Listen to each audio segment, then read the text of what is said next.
I'm Fully. This is Indigo, and we're here to present the default framework. The default framework is a development pattern for building protocols by establishing standards around how we build our smart contracts.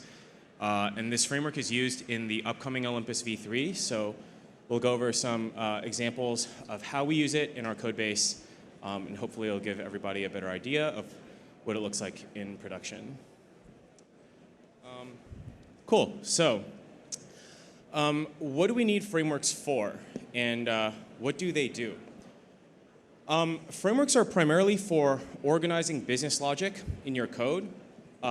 Today, most times when we write protocols for DeFi or NFTs or DAOs, there's no real opinion about how you structure your contracts. Everything is kind of done ad hoc. You have a piece of logic here, and you call this other contract, and there's no strategy for how you approach your development. And when you build protocols like this, they get very messy very quickly. And it becomes very hard to understand what's actually happening at the protocol level when you have a bunch of different contracts. So when you're at the scale of Aave or Maker, and you're looking to do front-end integrations or external integrations from other contracts, it's hard to decipher what's happening underneath at the protocol level without a framework. So when we use a framework, we make our code more structured and opinionated. It makes the code base simpler, it makes it more readable, and it makes it more extensible.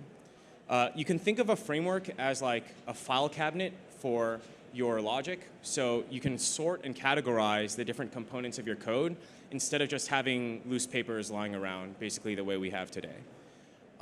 And these opinions that come from the frameworks that we use, they give us shared mental models about how we communicate about the code, our mechanisms, and it just makes it a lot easier for us to manage and deal with. So normally, when we're developing Solidity, it's not a big deal necessarily to use frameworks in the beginning, because the scope of the project is always really small, and we can kind of keep all these things in our minds. But as the protocols grow, if you're really trying to scale what you're doing, it becomes much more important to make sure your code is neat and organized. And so, yeah. So here's two examples of what protocol architectures can look like that were built without a framework. Both of these pictures are diagrams of protocols that we know pretty well. They're very popular in DeFi today, and you've probably interacted with them.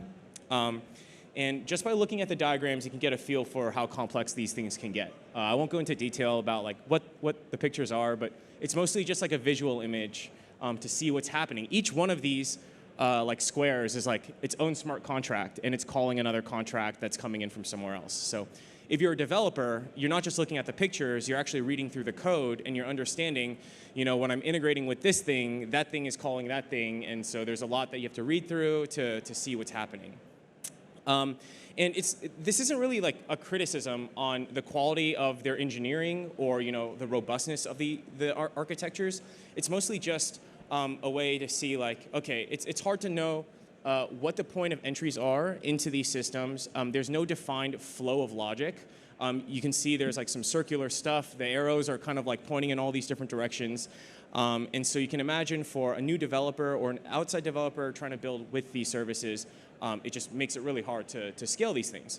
So yeah, going back to the default framework, basically it's trying to turn that architecture you just saw into something that looks like this.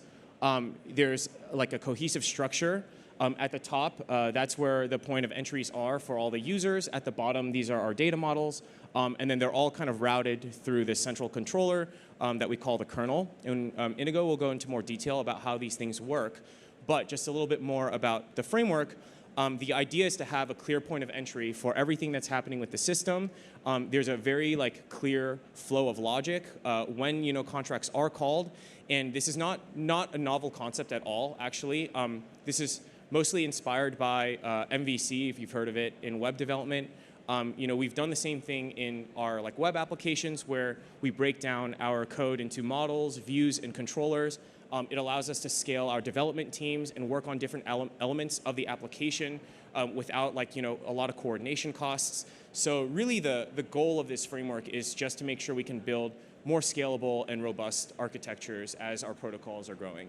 And then I'll pass it on to Indigo, who will explain more about how the framework works. You have this. And then do you want the clicker?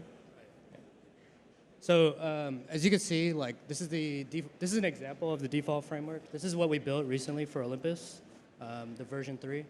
At the top is what we call the policies, which are your user interaction, business logic, any kind of entry points into the protocol. In the middle, you can see the kernel, which acts like a central registry. It records your dependencies and any kind of permissioning that you need between the top layer and the bottom layer. And then last, we have the modules on the bottom, which are isolated state that kind of act like your data models or services in a service-oriented architecture, which I'm sure many of you know. This is just for your information right here. It's an overview.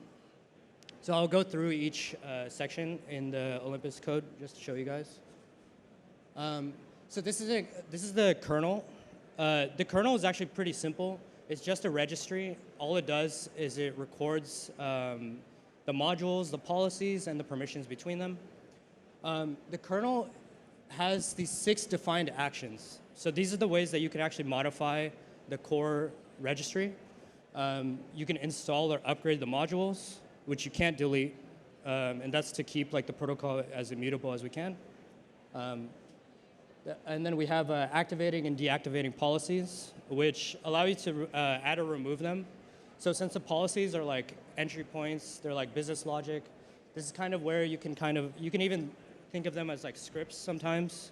So you can create a script that does some actions with the module state or whatever. Swap in the treasury. Yeah, anything like that. Yeah. And then we have a change executor, which is, so the executor is the address that's allowed to actually call these actions in the kernel.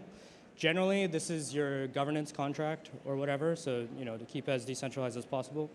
And then lastly, we have the migrate kernel, which should not be used often, but it's just a backdoor, so we can transition if we need to a new version. All right. Let me go back real quick.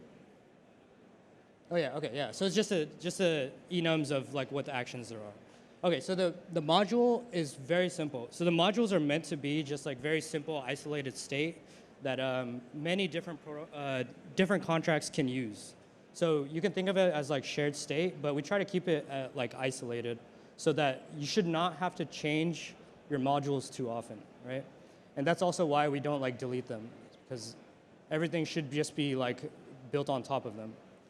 So you can look at them as just isolated. There's no dependencies of their own. So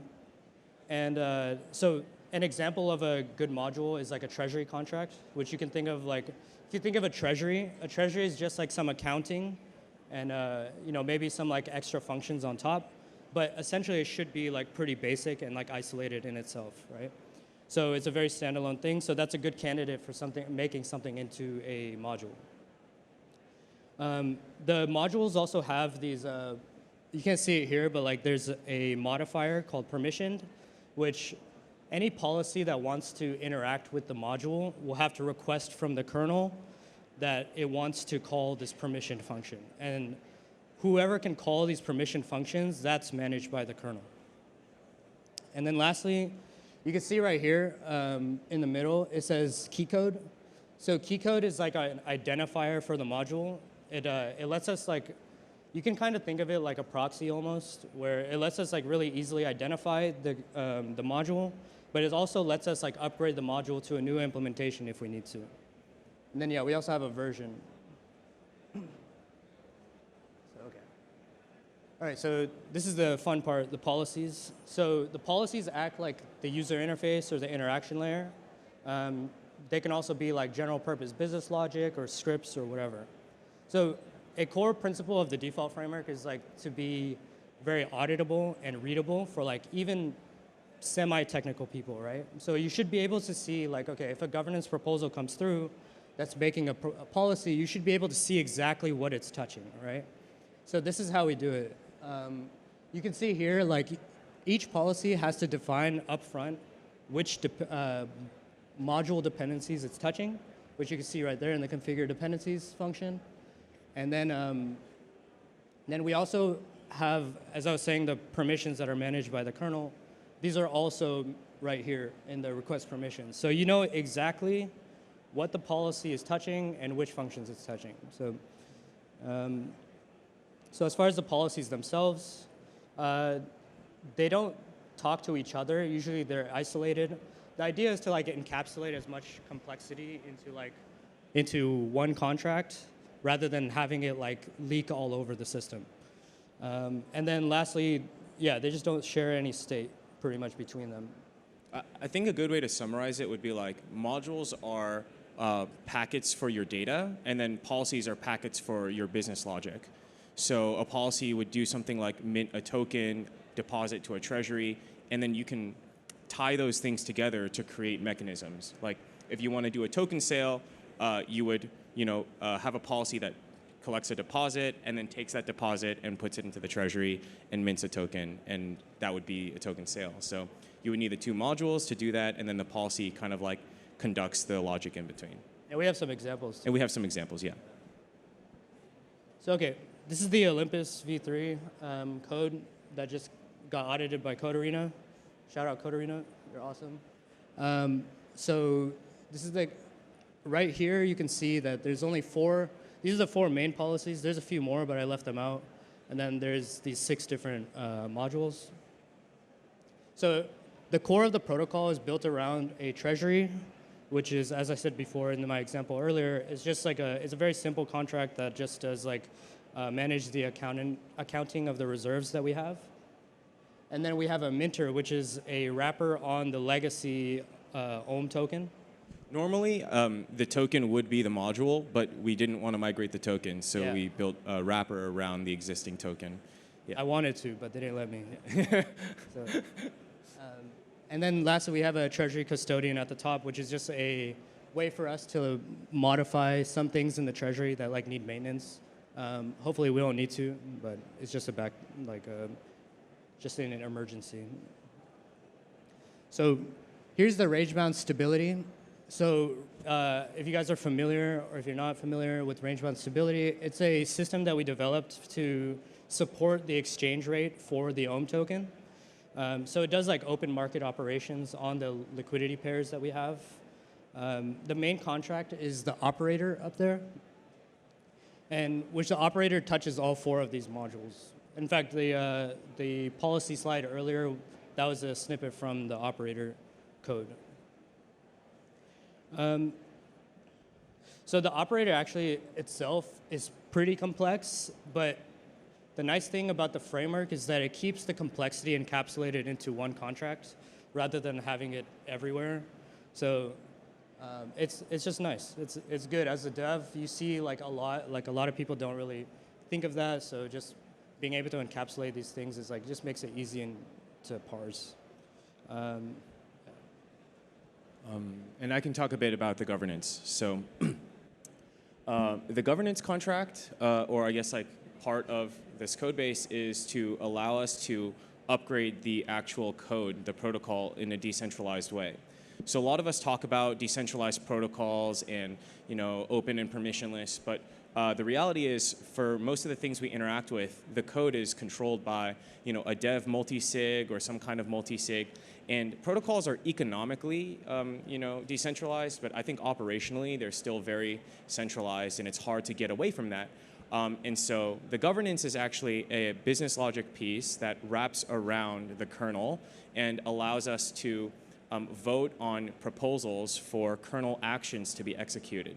So if you guys remember from earlier, the actions would be like installing or activating or deactivating policies or installing new modules. It's basically like feature upgrades. And so it's a way for us to vote in feature upgrades via tokens. So it's made up of 3 components.